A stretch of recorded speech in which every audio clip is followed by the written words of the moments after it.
삶의 필요를 체험받는 방식입니다. 우리가 삶을 계속 이어나가기 위해서는 삶의 필요가 계속 채워져야만 우리가 삶을 영위하는 것이 가능하죠. 그런데 그 필요를 어떻게 체험받으며 살아갈 것인가 하는 것입니다.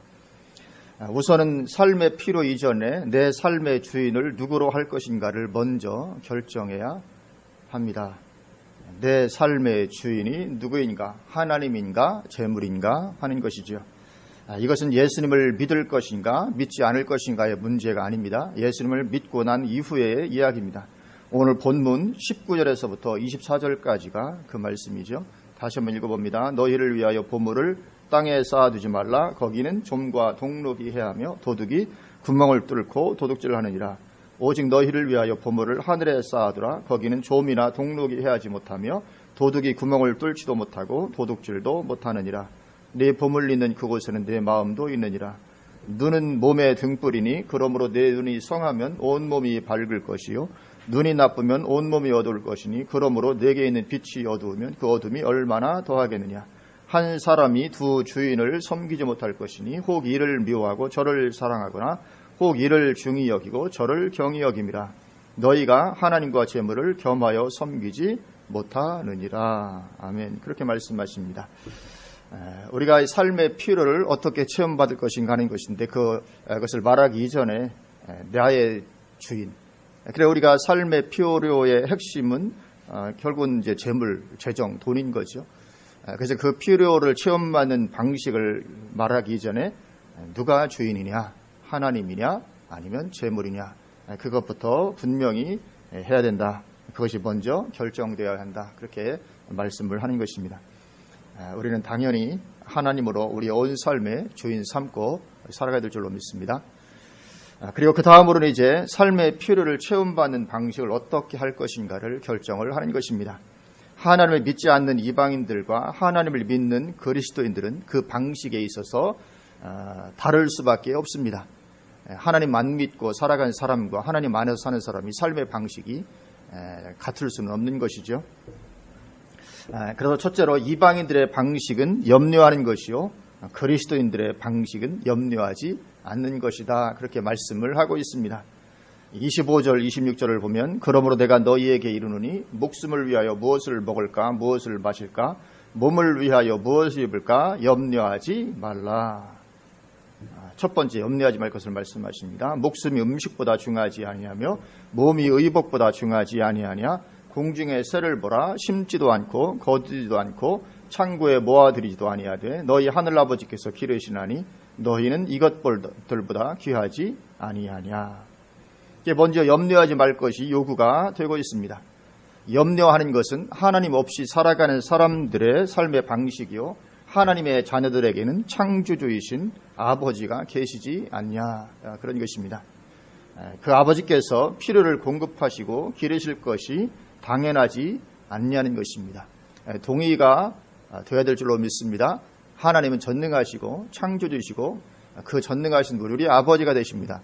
아버지는 자녀를 마땅히 돌보게 되어 있고 기르게 되어 있습니다. 그렇다면 우리 삶의 필요를 우리 아버지 되신 하나님께서 돌보아 주시는 것은 이건 당연한 것입니다. 그렇기 때문에 염려해서는 안 된다. 이방인들은 당연히 염려할 수밖에 없죠. 왜냐하면 하나님이 아버지가 아니니까 자기 인생을 자기가 어떻게든 해나가야 되는 것이니까 염려하지 않을 수 없습니다. 그래서 우리 그리스도인은 필요에 대해서 염려하지 않는 사람들입니다. 그럼에도 불구하고 우리가 삶의 필요에 대해서 염려한다면 그것은 부작용을 가져오게 됩니다. 염려는 부작용을 동반합니다. 염려하게 되면 가장 큰 부작용 중에 하나가 뭡니까? 다시 재물을 주인으로 섬기는 자리로 돌아가게 됩니다. 염려하면 그것 때문에 염려하면 그것이 주인 되는 자리로 돌아갈 수밖에 없게 되어 있습니다. 재정적인 부분에 매여 살 수밖에 없는 거죠. 하나님께 매여 살기가 어렵게 됩니다. 그 부분에 염려가 있으니까 거기에 매여 살게 되지 하나님께 매여 살게 되기가 어렵죠. 하나님을 주인으로 섬기고 살아가기가 어렵습니다. 이건 가난한 사람에게도 마찬가지고 부유한 사람에게도 마찬가지입니다. 차이가 없습니다. 가난하면 매이고 부유하면 매이지 않을 거라 아니면 그 반대일 거라 그렇지 않습니다. 가난해도 재물을 주인으로 섬기게 되고 부유해도 재물을 주인으로 섬기게 됩니다. 부유하다고 해서 이 재물에 대한 염려가 없는 것이 아니죠. 이것이 언제 날아가 버릴지 모르니까 그 잃어버리지 않기 위한 어떤 염려가 또 거기에 있는 것입니다. 결국은 그것을 주인으로 섬기고 살아가게 됩니다. 하나님을 주인의 자리에서 밀어내게 됩니다. 염려의 해악이죠. 또 염려하게 되면 영적인 침체를 가져오게 됩니다. 무엇을 먹을까 염려하고 무엇을 입을까 염려하다가 영적 침체로 떨어지는 것입니다. 염려는 영적인 침체를 가져옵니다. 그러면 정작 먹는 것의 주체인 목숨과 입는 것의 주체인 몸을 망치게 하는 결과를 가져오게 됩니다. 목숨을 위해서 먹고 마시는 것이고 몸을 위해서 입을 것을 염려하는 것인데 그 주체인 목숨과 몸을 망치는 그런 결과를 가져오게 됩니다. 하나님은 우리 아버지가 되시고 그렇기 때문에 우리에게 모든 것을 공급하시고 우리를 기르실 줄로 믿습니다. 그래서 우리는 삶의 필요에 대해서 염려해서는 안 되는 것입니다. 우리가 정말 염려하겠지 않게 되시기를 주님의 이름으로 축원을 드립니다. 그래서 염려하지 않고 하나님께서 우리의 모든 필요를 다 공급하신다. 그러니까 그러면 아무 일도 하지 않고 놀고 먹어도 되는구나. 뭐 그렇게 생각해서는 안 되는 거죠. 26절도 보면 26절에 심지도 않고 거두지도 아니한다. 이런 말씀을 예를 들면 잘못 해석해서 심지 않고 거두지 않아도 다 먹이시는구나. 그러니까 일하는 노동 자체를 부정하는 그런 것으로 잘못 적용하면 안 되는 것입니다. 하나님의 자녀인 우리에게도 노동, 일하는 것은 필수입니다. 아버지가 돌보시고 먹이시고 입히시는데 무슨 노동이 필요하니까 그렇지 않습니다. 일하는 것은 반드시 필요합니다. 그래서 창세기 3장부터 벌써 말씀하시죠. 창세기 3장 17절부터 범죄한 아담에게 하나님 말씀하십니다. 아담에게 이르시되 네가 내 아내의 말을 듣고 내가 네게 먹지 말라 한 나무의 열매를 먹었은즉 땅은 너로 말미암아 저주를 받고 너는 내 평생에 수고하여야 그 소산을 먹으리라. 뭐라고 말씀합니까? 평생에 수고하여야 그 소산을 먹을 것이다. 분명히 아담이 하나님의 자녀가 맞습니다. 하나님 모든 것을 공급하십니다. 필요를 채우십니다. 돌보십니다. 기르십니다. 그럼에도 불구하고 평생에 수고해야 먹을 것이다. 그렇게 말씀합니다. 그래서 수고도 하지 않고 놀고 있으면서 먹을 것을 하나님께서 공급해 주신다. 그렇게는 말씀하고 있지 않은 것입니다. 수고는 필수적이죠. 땅이 내게 가시덤불과 엉겅퀴를 낼 것이라 내가 먹을 것은 밭의 채소인즉 내가 흙으로 돌아갈 때까지 얼굴에 땀을 흘려야 먹을 것을 먹으리니 그렇게 말씀합니다. 얼굴에 땀을 흘려야 먹을 것을 먹을 것이다. 수고하지 않고 하나님이 우리 아버지니까 당연히 공급하신다. 성경은 그렇게 말씀하지 않습니다. 그래서 우리는 수고하지 않으면 먹을 것이 없습니다. 우리는 평생에 수고해야 됩니다. 그래서 우리는 아파도 안 됩니다. 우리는 아프면 수고를 하지 못하기 때문에 그런 당연히 먹을 것이 어렵게 되는 것입니다. 살아가는 삶에 평생에 수고할 수 있도록 우리가 건강도 축복을 누려야 될 줄로 믿습니다. 나이 들어서 할아버지 할머니 되고 이 세상 떠나는 그 순간까지도 이렇게 수고할 수 있는 건강을 가지면 좋을 것 같아요. 예를 들면 저희 아버님 아직도 일을 할 만큼 이렇게 어쨌든 밭에서 뭐라도 심으실 만큼 되는데 하여튼 이런 평생의 수고 축복인 줄로 믿습니다. 또 데살로니가후서 2장에서도 데살로니가후서 2장 10절부터 보면 우리가 너희와 함께 있을 때에도 너희에게 명하기를 누구든지 일하기 싫어하거든 먹지도 말게 하라 하였더니 하나님의 명령입니다. 누구든지 일하기 싫어하거든 먹지도 말게 하라. 그래서 우리는 하나님의 명령이기 때문에 일하는 것입니다. 삶이 염려가 되기 때문에 일하는 것은 아닙니다. 삶의 필요는 하나님 다 채우십니다. 근데 우리가 이 세상에 열심히 수고하라는 것은 하나님의 명령입니다. 하나님의 뜻입니다. 그래서 하나님의 선한 뜻을 따라서 우리가 최선을 다해서 열심으로 수고하고 일하면서 하나님께서 공급해 주신 것을 우리가 누리는 것입니다. 우리가 들은즉 너희 가운데 게으르게 행하여 도무지 일하지 아니하고 일을 만들기만 하는 자들이 있다 하니 항상 일하지 않는 사람들이 일을 자꾸 만듭니다.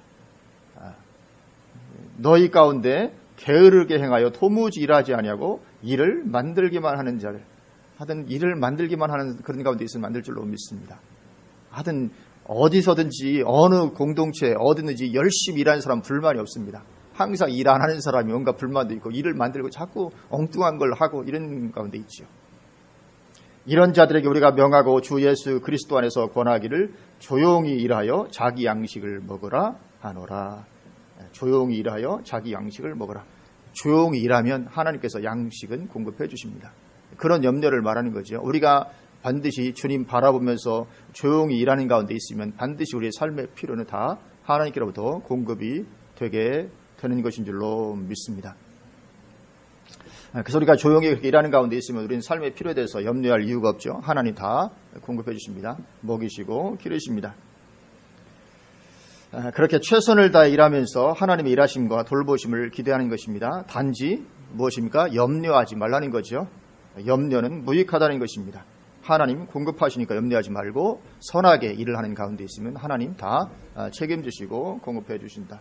이것은 진리인 줄로 믿습니다. 아무리 후진국 정말 아프리카에서 굶어 죽는 나라에 사는 그리스도인이라 할지라도 거기서 하나님 바라보며 이렇게 최선을 다해서 일하면 하나님은 반드시 주변의 사람은 다 굶어 죽는 가운데 있다 할지라도 그 사람만은 하나님께 책임지시고 돌보시고 인도해 주실 줄로 믿습니다. 필요하면 때에 따라서는 하늘에서 만나를 내리시는 한이 있더라도 하나님께서는 돌보아 주실 줄로 믿습니다. 오늘 본문에서는 그런 염려의 무익함을 계속 말씀을 하고 있습니다. 27절에도 보면 너희 중에 누가 염려함으로 그 키를 한 자라도 더할 수 있겠느냐. 염려의 무익함입니다. 염려는 우리의 삶에 아무것도 해줄 수 있는 것이 없다. 그것입니다. 염려함으로 그 키를 한 자라도 더할 수 있겠느냐. 여기 키는 원어적으로 볼 때 육체의 키로도 해석할 수 있는 단어지만 이 목숨의 길이로도 해석할 수 있는 단어입니다. 그런데 오늘 본문에서는 이 본문의 문맥상 육체의 키보다는 목숨의 길이로 번역하는 것이 더 문맥에 부합됩니다. 왜냐하면 지금 오늘 본문의 문맥이 육체의 키가 아니라 목숨에 대해서 말하고 있는 중이기 때문에 그렇습니다. 그래서 목숨을 말하고 있잖아요. 목숨을 위해서 무엇을 벌까 무엇을 마실까. 누가 염려함으로 그 생명의 길이 목숨의 길이를 조금이라도 늘릴 수 있겠느냐, 그런 말씀입니다. 염려가 무익한 이유는 그것이 목숨에 전혀 도움이 안 된다는 것입니다. 목숨을 위해서 무엇을 먹을까 염려하는데 그 염려가 정작 그 목숨을 한 자라도 더 연장시켜 줄 수 있겠느냐. 그렇지 못하다. 아마도 그 반대일 가능성이 많죠. 염려가 도리어 우리 목숨을 짧게 만들 가능성은 얼마든지 있습니다. 염려하면 스트레스 쌓이고 그러면 병도 올 수 있고 생명도 오히려 짧아질 수 있어도 그 염려라는 것이 우리의 목숨을 더 연장시키는 것이 아니다. 가능하지 않다. 또 무엇을 먹을까 뿐만 아니라 무엇을 입을까 염려하는데 그 염려가 몸의 영광에 도움이 되겠느냐는 거죠. 28절을 보면 또 너희가 어찌 의복을 위하여 염려하느냐. 들의 백합화가 어떻게 자라는가 생각하여 보라. 수고도 아니하고 길쌈도 아니하느니라. 그러나 내가 너희에게 말하노니 솔로몬의 모든 영광으로도 입은 것이 이 꽃 하나만 같지 못하였느니라. 대단하죠. 솔로몬의 모든 영광으로도 입은 것이 이 꽃 하나만 같지 못하다. 이 솔로몬의 영광은 모든 사람들이 그렇게 누리고 싶어하는 것입니다. 하여튼 최고의 영광하면 솔로몬의 영광을 사람 중에서는 말하죠. 그러나 솔로몬의 영광으로도 입은 것이 이 꽃 하나만, 들의 꽃 하나만 같지 못하다. 그렇게 말씀합니다. 이 들의 꽃, 흔히 지날 때는 눈에 띄지도 않습니다. 야생화들이 그냥 지나가는 사람에게는 아무런 눈에 띄지도 않습니다. 그런데 머물러 서서 그것을 자세히 바라보면, 제가 요즘 가끔 이제 꽃에 관심이 있어서 좀 깊이 볼 때가 있거든요. 어떤 꽃은 너무 작아서 육안으로 안 보이는데 이 카메라로 이렇게 접사로 찍어서 나중에 이렇게 컴퓨터 화면으로 보면 얼마나 그것이 아름다운지 모릅니다. 야, 하나님이 이렇게 작은 것도 아름답게 이렇게 지으시구나. 이 감탄을 하게 됩니다. 그래서 그런 아무리 작은 들꽃이라도 그 아름답고 순수하기가 이루 말할 수 없습니다. 그래서 인간의 이기적인 욕망이 담긴 그런 아름다움과는 비교가 되지 않습니다. 그래서 사람들이 그렇게 누리기를 원하고 바라는 그 솔로몬이 누린 영광과 같은 그 영광도 이 들의 꽃 하나의 영광만 하지 못하다는 것입니다. 들의 꽃들은 그렇게 염려하지 않으며 사는데도 하나님께서 그러한 영광으로 옷을 입혀 주신다는 것입니다. 마찬가지로 하나님은 우리에게도 그렇게 해 주실 텐데 그 하나님 바라보지 못하고 내가 염려하는 것으로 무슨 몸의 영광을 더할 수 있겠느냐는 거죠. 염려의 무익함을 계속 말씀을 하고 있습니다. 하여튼 염려는 백해의 무익인 줄로 믿습니다. 염려는 다 우리가 던져버려야 될 줄로 믿습니다. 그러한 염려, 우리가 많은 경우 염려를 하게 되는데 그러면 그러한 염려를 하는 근본 원인은 무엇일까? 그것은 다름 아닌 불신앙이라는 것입니다. 오늘 30절을 보면 우리 30절 말씀 우리 같이 한번 봉독하시겠습니다. 오늘 있다가 내일 나궁이에 던져지는 들풀도 하나님 이렇게 입히시거든 하물며 너희일까 보냐 믿음이 작은 자들아. 아멘. 염려의 근본 원인이 무엇입니까? 믿음이 작은 자들. 이 불신앙이 그 결국은 염려의 근본 원인이 됩니다. 그래서 염려가 치명적인 것입니다. 염려는 내 삶에 아무것도 해주지 못할 뿐만 아니라 그 염려 자체가 나의 믿음과 신앙 없음을 그대로 드러내 보여주는 것이기 때문에 이것이 심각합니다. 그래서 우리는 정말 염려 안 해야 될 줄로 믿습니다. 염려하다 망합니다. 우리 삶도 그렇고 내 목숨도 그렇고 하나님 안에서 우리 신앙도 그렇고 염려 때문에 망하게 됩니다. 그래서 삶의 필요를 체험받는 데 있어서 이처럼 첫째는 염려하느냐 염려하지 않느냐 그것입니다. 이방인들은 당연히 염려할 수밖에 없지만 그러나 우리 그리스도인들은 당연히 염려할 필요가 없고 또 염려해서도 안 된다는 것입니다. 그리고 삶의 필요를 체험받는 데 있어서 두 번째로는 이방인들은 그것을 구하지만 그리스도인들은 그것을 구하지 않는다는 것입니다. 첫째는 염려하느냐 염려하지 않느냐였죠. 두 번째는 그것을 구하느냐 그것을 구하지 않느냐 그것입니다. 31절 보면 그러므로 염려하여 이르기를 무엇을 먹을까 무엇을 마실까 무엇을 입을까 하지 말라. 이는 다 이방인들이 구하는 것이라. 너희 하늘아버지께서 이 모든 것이 너에게 있어야 할 줄을 아시느니라. 이방인들이 구하는 것이다. 무엇을 먹을까 무엇을 마실까 무엇을 입을까 하는 것은 이방인들이 구하는 것이다.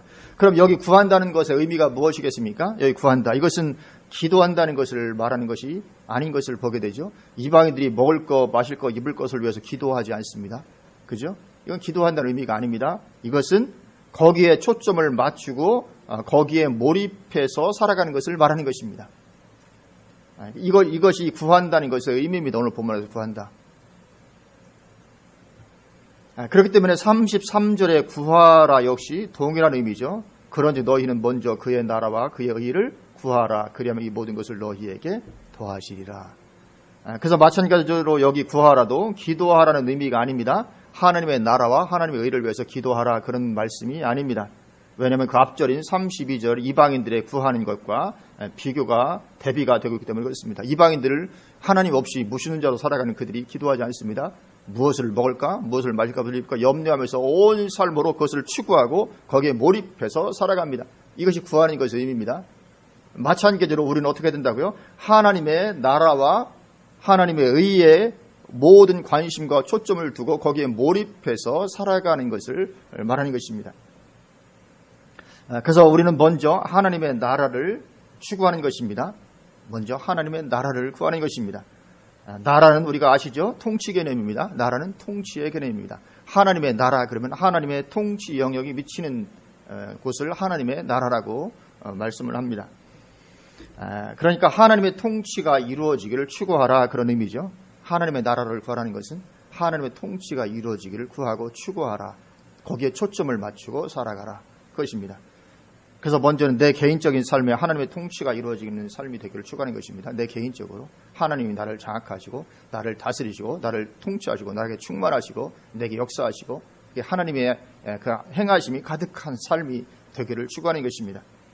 그리고 두 번째로는 우리가 사는 이 세상 가운데 더욱 하나님의 나라가 임하게 되기를 추구하는 것입니다. 이것도 당연하죠. 이 세상 어둠이 가득한 세상입니다. 이 세상 가운데 하나님의 나라가 침투해 들어오고 하나님의 나라가 임하고 하나님의 나라가 확장되는 거기에 우리의 마음을 두고 그것을 추구하면서 살아가는 것입니다. 물론 마음을 두고 추구하는 거기에는 기도라는 항구 당연히 포함이 되죠. 당연히 기도가 거기에 들어가 있습니다.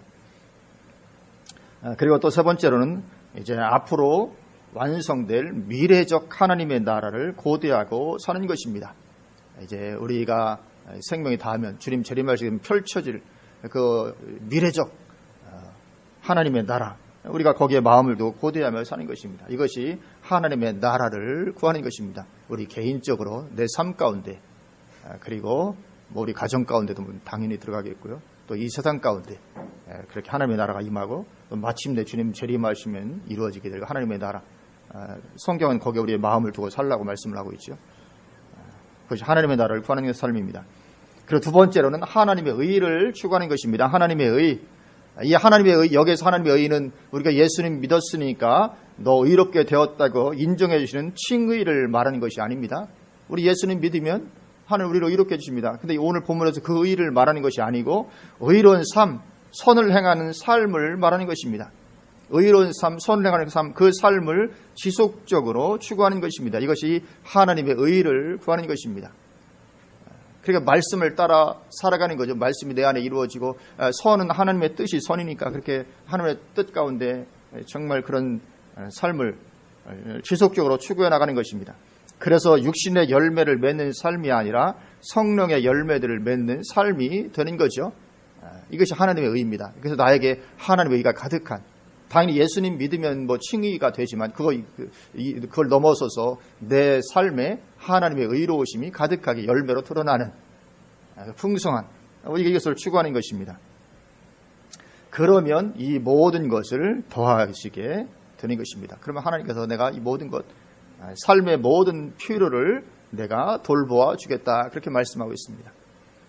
하나님의 나라, 하나님의 의, 하나님의 나라가 내 삶 가운데 충만하고 하여튼 하나님 나라가 임하기를 사모하고 추구하면서 또 내 삶이 정말 하나님 말씀을 따라서 의로운 삶을 이렇게 추구할 때, 물론 우리가 완벽하게 할 수 있는 것을 말하는 것은 아닙니다. 삶의 표대와 방향이 그렇게 맞춰지는 것입니다. 그럴 때 하나님께서 이 모든 것을 더하게 해주신다고 말씀을 하고 있습니다. 물론 자동적으로 그렇게 되지는 않습니다. 그러면 이 모든 것을 너희에게 더하시리라. 그러니까 우리가 하나님의 나라를 추구하는 가운데 있으면 삶의 필요는 자동적으로 채워지겠구나 생각할 수 있는데, 물론 그럴 수 있지만 꼭 그렇지는 않습니다. 왜냐하면 약속이 되어 있을지라도 한편으로는 그것이 이루어지도록 기도해야 하는 것이 당연하기 때문에 그렇습니다. 하나님은 약속이 있지만 그러나 약속을 붙잡고 기도하기를 원하십니다. 그래서 에스겔 36장 37절에서 주 여호와께서 이같이 말씀하셨느니라, 그래도 이스라엘 족속이 이같이 자기들에게 이루어지기를 내게 구하여야 할지라, 그렇게 말씀합니다. 하나님께서 말씀하시기를 내가 70년이 차면 너희를 바벨론 포로에서 돌아오게 하겠다 약속을 주셨습니다. 그럼에도 불구하고 그렇지만 이스라엘은 그것을 이루어 달라고 나에게 기도를 해야 된다. 하나님의 뜻은 있지만, 하나님의 약속은 주어지지만 그 약속을 붙잡고 기도할 것이 요구가 되어 있습니다. 마찬가지로 삶의 필요에 대해서도 똑같다는 것입니다. 삶의 필요를 채워주시리라는 그런 약속이 주어져 있을지라도 우리는 그것을 기도의 응답으로 누리는 것입니다. 그래서 우리에게 핵심적인 기도를 가르쳐 주시기를, 핵심적인 기도가 무엇입니까? 주기도입니다. 주기도문. 우리가 구해야 될, 기도해야 될 많은 것들이 있지만 그것을 아주 농축해서 가장 중요하고 핵심적인 부분으로 우리에게 주신 것이 주기도문이죠. 거기에서 우리에게 말씀하시기를 오늘 우리에게 일용할 양식을 주시옵고, 그렇게 기도하라고 말씀하셨습니다.